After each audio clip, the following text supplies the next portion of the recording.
La pandemia por COVID-19 nos dejó bastante claro el rol que cumplieron las vacunas en ayudarnos a levantar la cabeza en una de las peores crisis sanitarias que hemos tenido en un siglo por lo menos, ¿no? Fue muy distinta la historia que pudieron contar los países que accedieron y los que no a las vacunas. Pero este campo es un campo que requiere de innovación permanente, justo porque de hecho la mutación de los virus, la aparición de nuevas enfermedades y como nuestra capacidad de reacción demostró no ser la más veloz, estamos necesitando explorar nuevas fronteras para estar mejor preparados ante otra pandemia u otra eventualidad sanitaria. En ese campo, en el campo de la innovación, es donde trabaja Felipe Tapia. Felipe es doctor en biotecnología del Instituto Max Planck en Alemania y es cofundador de un proyecto que se llama Contivir, que permite la investigación y producción eficiente de vacunas a gran escala. Y quisiera recalcar eficiente para comenzar esta entrevista. Muchas gracias, Felipe, por estar con nosotros en Futuro 360. Muchas gracias por la invitación. Felipe, ¿qué distingue en términos, por ejemplo, de la eficiencia a este modo nuevo de producción en el que estás trabajando tú? Sí, bueno, yo trabajé 10 años en el Instituto Max Planck. Yo en este momento estoy en Puerto Montt. Yo me vine a Chile desde Alemania, pensando en hacer una transferencia de tecnología de lo que hicimos en Alemania a Chile. Y lo que hacemos allá, lo que estuvimos desarrollando, tiene mucho que ver con el modo de producción de las vacunas, con nuevos métodos de producción que son más rápidos, que son más eficientes, que toman menos tiempo de elaborar. Y ¿y son solo más veloces o son también más baratos? Lo digo porque he visto las plantas de producción de las vacunas y demandan un nivel de inversión bien alto, ¿no? Sí, bueno, normalmente los procesos que son más veloces van de la mano con una implicancia que hace que los productos sean más baratos. Al desarrollar procesos de producción continua, se producen más vacunas en menos tiempo y el costo de producción por vacuna es menor. Esa es una consecuencia de la optimización de los procesos de producción. Eso se ha hecho en muchas áreas de la biotecnología en los últimos 100 años, pero lamentablemente las vacunas, por varias razones históricas, no tuvieron ese desarrollo tan grande comparado a otros productos farmacéuticos, y las vacunas todavía se producen de una forma bastante ineficiente. En general, las vacunas, antes de la pandemia, el método de producción más común era a través de huevos embrionados, de pollo.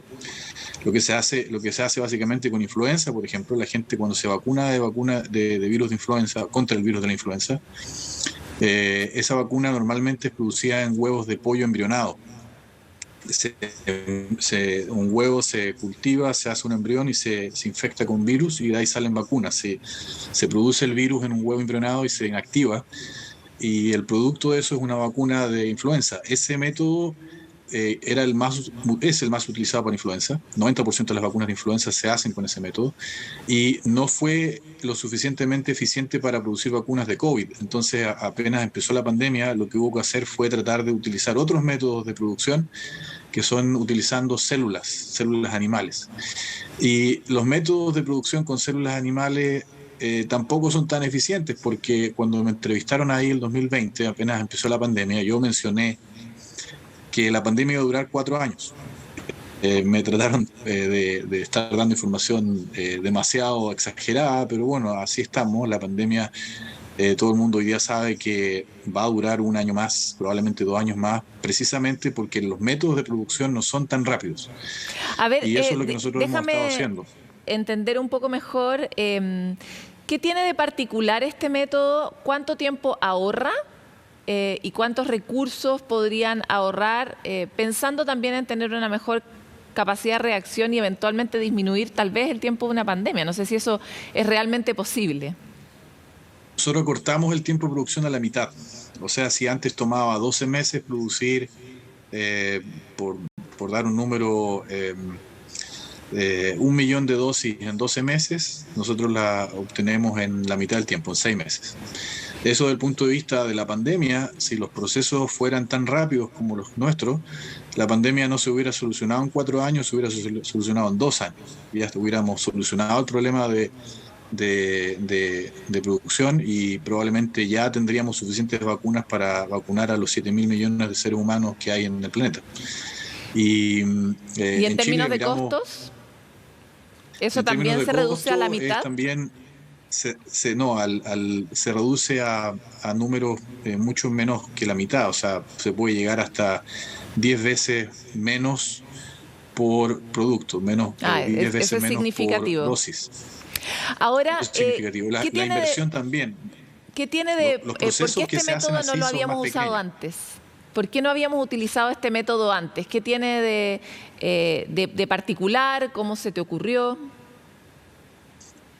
El método tiene de particular o no se usó antes porque no ha habido probablemente mucha inversión desde la industria para poder desarrollar procesos más eficientes. Esto requiere inversión en investigación y desarrollo y requiere tiempo. Y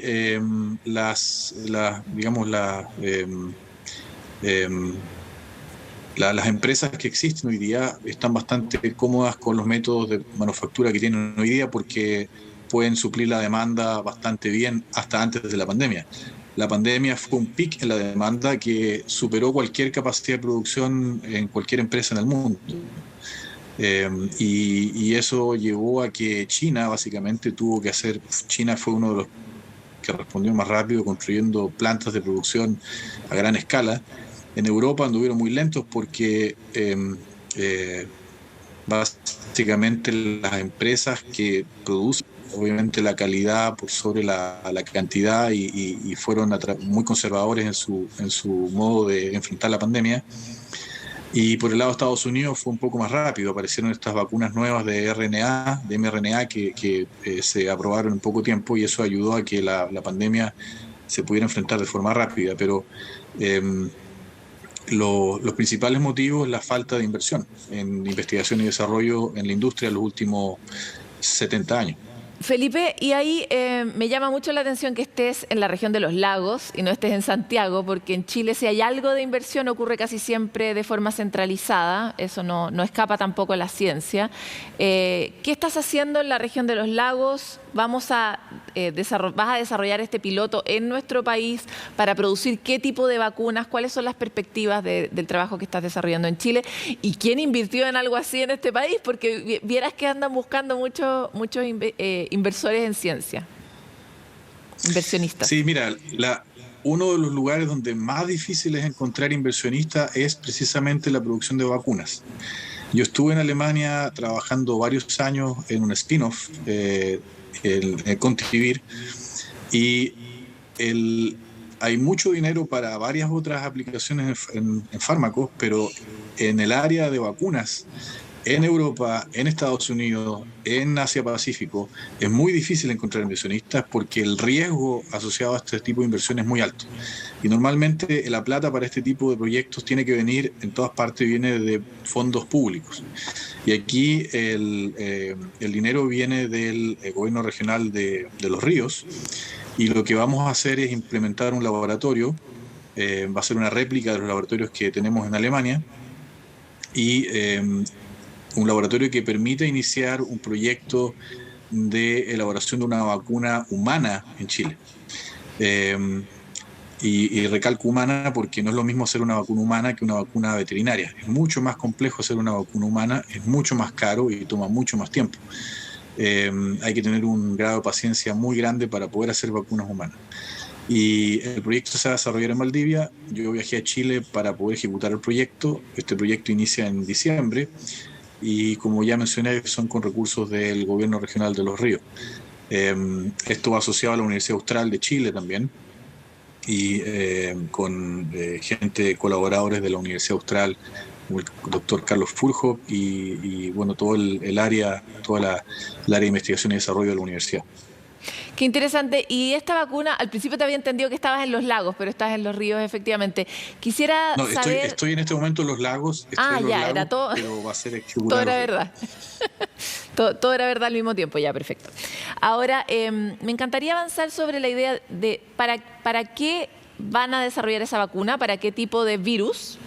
¿Y cuáles son las perspectivas de crecimiento de este trabajo que están de alguna manera piloteando junto a la universidad? ¿Qué se necesita para que se convierta efectivamente en un polo de desarrollo con esta tecnología que estás trayendo tú a Chile? Sí, la vacuna que vamos a empezar a desarrollar es una vacuna de influenza. No es una vacuna de COVID por varias razones técnicas económicas. Lo que vamos a iniciar es una vacuna de influenza humana en Chile, que es básicamente el expertise que también yo tengo. Yo trabajé en Alemania en vacunas de influenza y también con las vacunas de tipo vaccinia, que son las que se utilizan para hoy día la viruela del mono. También trabajé con virus vaccinia, pero mi expertise es influenza humana y esa es básicamente la vacuna que vamos a empezar a desarrollar. También podemos hacer vacunas de COVID, pero para este tipo de vacunas se requieren algunos, desde el punto de vista técnico, se requieren algunos espacios especiales para poder desarrollar ese tipo de vacunas. No así con la influenza. De cero a ¿cuánto van a tardar? ¿Cuánto han proyectado ustedes que van a tardar en este desarrollo? Vamos a partir con este proyecto ahora. Desde el punto de vista, digamos, ideal teórico, una vacuna puede durar, en desarrollarse, puede tomar, siendo muy optimista, 6 años. Ahora, siendo realista y conociendo las experiencias similares que han ocurrido en Chile, en nuestra región, esto puede durar fácil 10, 15 años. Entonces hay que ser yo soy muy realista en eso. Eso es una de las cosas que aprendí en Alemania, hay que ser realista en las cosas. Y yo creo que poder llegar a un resultado, obviamente siempre que haya el apoyo financiero y las condiciones para poder ejecutar este proyecto más adelante, se necesitan entre 6 y 10 años para llegar a algo. Felipe, te quiero agradecer por esta entrevista. Es interesante ver cómo al final también todo tiene que ver con la visión que tengan los estados y también los inversionistas, solidariamente de alguna manera anticiparse a una crisis como la que tuvimos. Parece que hay que ponerle una dosis de solidaridad y no solo de cálculo de inversión, ¿no? Porque si no estamos medio fritos cada vez que nos toque una pandemia. Pero te quiero agradecer por esta entrevista y esperamos tenerte más adelante con novedades sobre el emprendimiento que estás desarrollando. Muy bien, muchas gracias.